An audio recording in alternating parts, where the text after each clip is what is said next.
LAC सीमा पर चीन की कब्र खोदने की तैयारी शुरू। 13वीं बैठक के बाद नतीजा ना निकलने पर गुस्साया भारत। गुस्साए भारत ने एलएसी सीमा पर रातों रात उतार दिए अपने सबसे घातक जवान। भारत ने दे दिया चीनी सैनिकों को मौत के घाट उतारने का ऑर्डर। जी हां दोस्तों, इस साल पहले से कहीं अधिक सीमा पर भारत और चीन के बीच युद्ध के बादल मंडरा रहे हैं और 13वीं बैठक के बाद चीन की चालबाजी और भारत पर लगाए आरोप को देखते हुए भारत ने चीनी सैनिकों को ठोकने का निश्चय कर लिया है। 13वीं बैठक में अपनी मनमानी करने के बाद भारत का पारा चढ़ गया है। अब भारत के सैनिकों को चीनी सैनिकों को ठोकने का ऑर्डर मिल चुका है।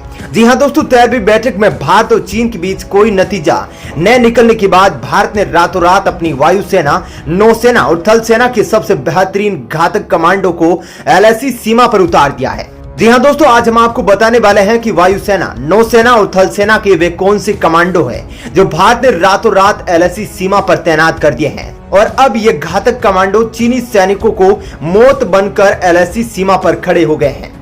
थल सेना की आतंकवादी निरोधी टीम लद्दाख में तैनात।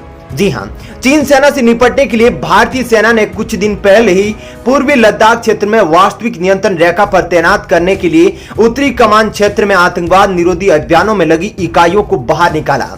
आतंकवाद निरोधी विभाग को उत्तरी कमान क्षेत्र के भीतर से ऑपरेशन से हटा दिया गया और कुछ दिन पहले ही इनकी एक यूनिट लद्दाख सेक्टर में तैनात की गई है। सरकारी सूत्रों ने बताया कि चीन द्वारा लद्दाख और उत्तराखंड सीमा पर आक्रामकता दिखाने के किसी भी संभावित प्रयास से निपटने के लिए डिवीजन आकार का गठन आतंकवादी निरोधी अभियानों से लद्दाख क्षेत्र में लाया गया है। डिवीजन की आवाजाही ने सेना को उत्तरी सीमाओं पर संचालन के लिए सौंपे गए भंडार को बनाए रखने में मदद की है। सुगर सेक्टर में तैनात रिजर्व फॉर्मेशन को उच्च पर्वतीय युद्ध के लिए प्रशिक्षित किया जाता है और हर साल लद्दाख की ठंडे रेगिस्तानी इलाकों में युद्ध के खेल आयोजित करता है। पिछले साल भी ये चीन के साथ गतिरोध में भारी संख्या में शामिल रही थी। सेना ने उपलब्ध संसाधनों का उपयोग करके डिवीजन के आगे की स्थिति में आवाजाही के कारण पैदा हुए अंतरालों को भर दिया है। भारत ने पूर्वी लद्दाख सेक्टर में लगभग 50,000 सैनिकों को तैनात किया है और बल के स्तर को दोगुने से अधिक तक बढ़ाने में मदद की है। चीन की आक्रामकता को देखते हुए लेह में 14वें कोर के पास अब 2 डिवीजन तैनात है जो कारु स्थित 3 डिवीजन सहित चीन सीमा की देखभाल करते हैं। कुछ अतिरिक्त बख्तरबंद इकाइयों को उस क्षेत्र में तैनात किया गया है जहां पिछले साल से भारी संख्या में सैनिकों की भीड़ देखी जा रही है। थल सेना, वायुसेना की Garud commando, para special force Ladakh में पहले से तैनात। अब तक लद्दाख में आर्मी और एयरफोर्स का मूवमेंट चल रहा था, अब इसमें नेवी भी शामिल हो गई है। थल सेना की सबसे फौलादी और घातक पैरा स्पेशल फोर्स और कैबिनेट सेक्रेटरिएट की special frontier force line of actual control पर तैनात हो चुकी है। वहीं हालात बिगड़ने पर सामरिक रूप से अहम चोटियों पर एयरफोर्स की घातक कमांडो यानी कि स्पेशल गरुड़ कमांडो को तैनात कर दिया जाएगा। ये commando IGLA air defence system से लेस है। IGLA एक शोल्डर फायर्ड सिस्टम है। इसे कंधे पर रखकर दुश्मन के एयरक्राफ्ट को निशाना बनाकर उसको सेकंड्स में खाक किया जा सकता है। इसे ले जाने का मकसद यही था कि चीन के फाइटर जेट या दूसरे एयरक्राफ्ट भारतीय सीमा में घुसने की कोशिश न करें। आर्मी और एयरफोर्स की दोनों लड़ाकू टुकड़ियां 6 महीने से ज्यादा समय से ईस्टर्न लद्दाख में डटी हुई है। 29 से 30 अगस्त को सेना ने स्पेशल फोर्स की मदद से एलएसी पर कई अहम चोटियों पर कब्जा कर लिया था। उधर चीन ने भी एलएसी पर अपने स्पेशल ट्रूप तैनात किए हैं। गरुड़ कमांडो IAF की है खास unit. Garud commando force IAF की एक खास यूनिट है जिसे साल 2004 में तैयार किया गया था। इस यूनिट का मकसद IAF के संवेदनशील संस्थानों और बेसेज को सुरक्षा करना है। इसके साथ ही साथ संघर्ष, आपदा प्रबंधन और शांति काल में भी ये कमांडो हर पल मुस्तैद रहते हैं।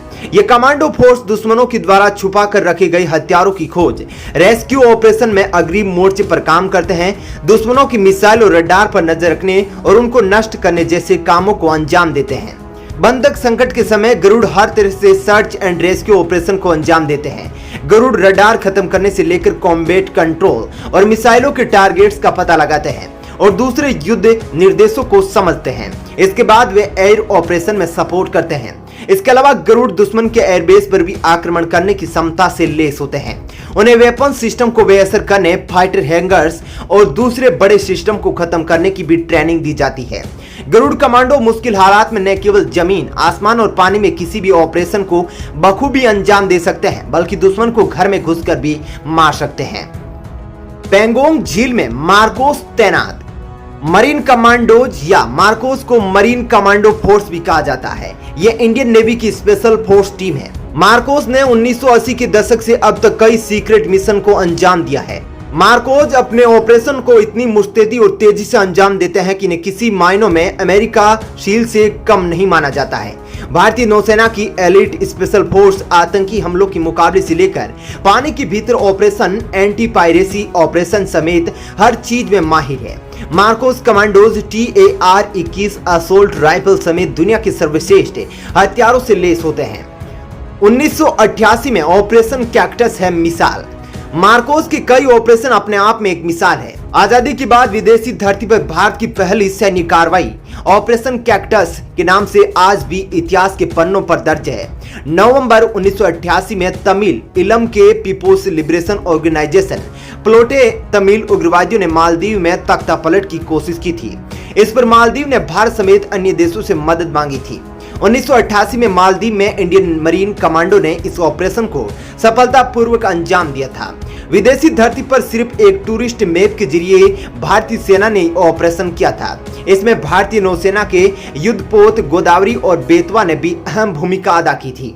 ऑस्ट्रेलियन नेशनल यूनिवर्सिटी के विजिटिंग फेलो डेविड ब्रूस्टर ने कहा कि हिंद महासागर में भारत को इस ऑपरेशन के लिए अंतर्राष्ट्रीय स्तर पर काफी प्रशंसा मिली थी और तब से मार्कोस कमांडो का नाम पूरी दुनिया में सबसे खतरनाक और घातक मरीन कमांडो की लिस्ट में नंबर 1 पर आता है।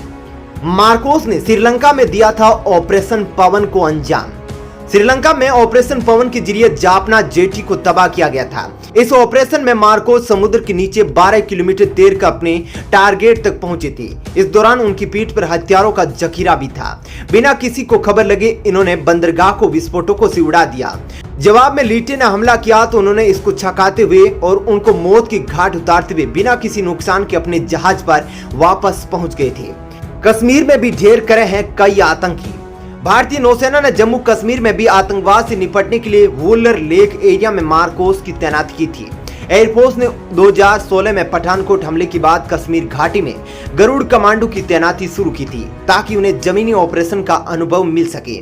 यह तब के आर्मी चीफ और अब के chief of defence staff general Bipin Rawat के प्लान का हिस्सा था। दोस्तों, अब भारत LAC सीमा पर चीन को ठोकने की तैयारी कर चुका है। अब भारत ने अपने सबसे खतरनाक कमांडो को रातों रात LAC सीमा पर उतार दिया है। ऐसे में जल्दी LAC सीमा पर भारत और चीन सैनिकों के बीच एक खतरनाक झड़प देखने को मिल सकती है, जिसके लिए भारत के सैनिक जल्दी चीनी सैनिकों की कब्र खोदने की तैयारी कर रहे हैं। दोस्तों, भारत द्वारा LAC सीमा पर अपने सबसे खतरनाक फोर्स की तैनाती पर आपकी क्या राय है? आप अपनी राय हमें कमेंट बॉक्स में लिख कर दे सकते हैं।